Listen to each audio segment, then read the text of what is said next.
हर कहानी के पीछे एक सच्चाई छुपी होती है और आज जो मैं आपको ये कहानी सुनाने जा रही हूँ वो किसी फिल्म की कहानी का हिस्सा नहीं बल्कि एक हकीकत है।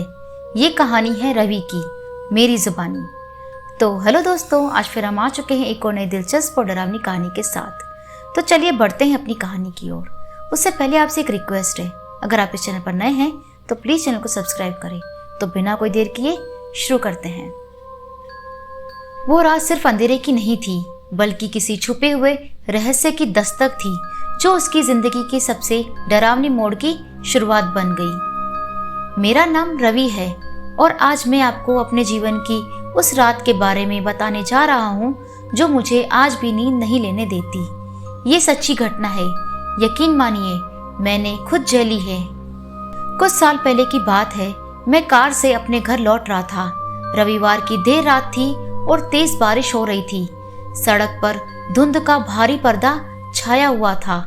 अकेली सड़क, सिर पर काली घटाएं और हवा के थपेड़ों के बीच सन्नाटा पसरा हुआ था। अचानक तेज हवा के साथ मेरी गाड़ी बुरी तरह हिल गई। मेरा दिल दहल गया। मैंने जोर से ब्रेक मारा और गाड़ी रुक गई, लेकिन अचानक इंजन बंद हो गया। मैं भागकर गाड़ी की ओर गया।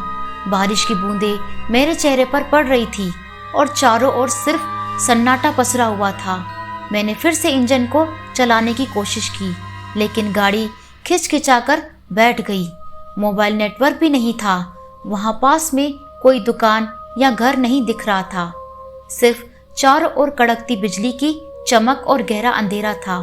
तभी आगे कुछ दूर सड़क के किनारे एक पुरानी हवेली दिखी। हवेली के एक कमरे से धीमी धीमी रोशनी टिमटिमा रही थी, जैसे चिमनी की उजली लौ। उस रोशनी ने मेरे भीतर थोड़ी हिम्मत जगा दी। डरते डरते मैंने हिम्मत बटोरकर उसी की ओर कदम बढ़ाए। हवेली का लोहे का गेट जर्जर हो चुका था और चारों तरफ उगी लंबी घास ने उसे घेर रखा था, जैसे वर्षों से इसकी रखवाली तक ना की गई हो। घास फूस घुटनों तक लंबी हो गई थी।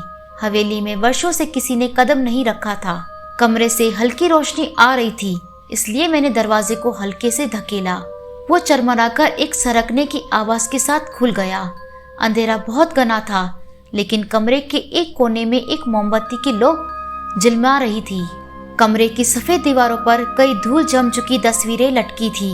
उन तस्वीरों में एक छोटा सा परिवार था।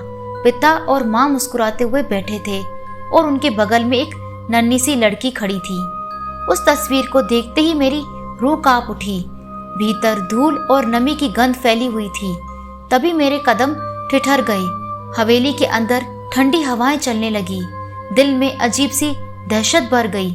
मैंने कपकपाते स्वर में आवाज लगाई, क्या कोई यहाँ है?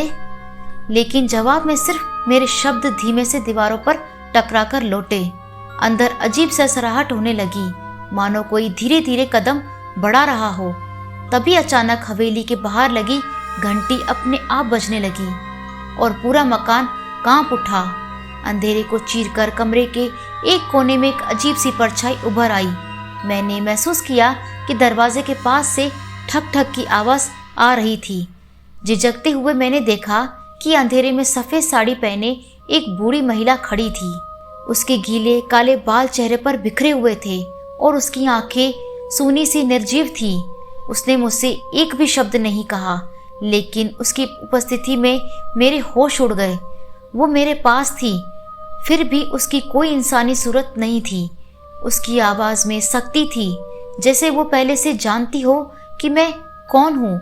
उसने मुझसे कहा कि तुम्हारा यहाँ रुकना ठीक नहीं और तुम्हारा यहाँ से चले जाना ही सही रहेगा।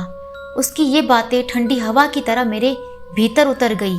मैं डर के मारे कांप उठा और हाथ जोड़कर पीछे हटने लगा, लेकिन मेरे पैर जमीन पर ऐसे जकड़ गए जैसे गहरी जड़ें जम रखी हो।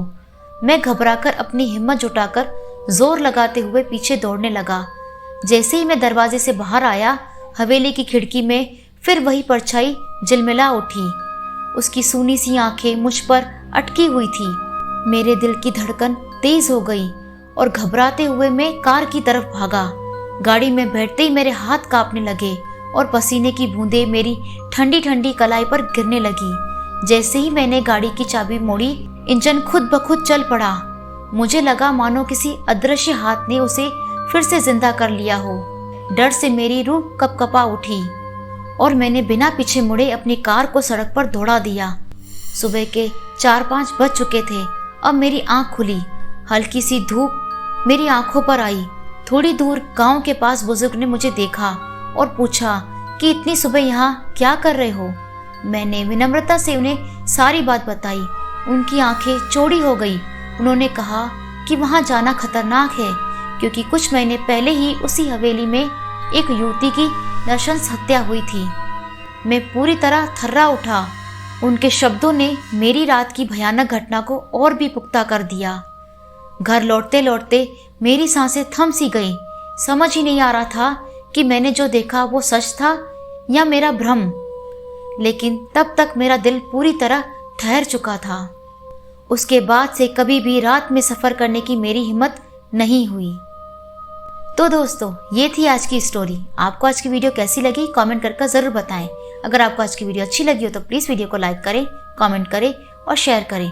और हाँ, सब्सक्राइब करना ना भूलें। ऐसी ही और डरावनी कहानियाँ देखने के लिए हमारे चैनल से जुड़े रहें। Thanks for watching.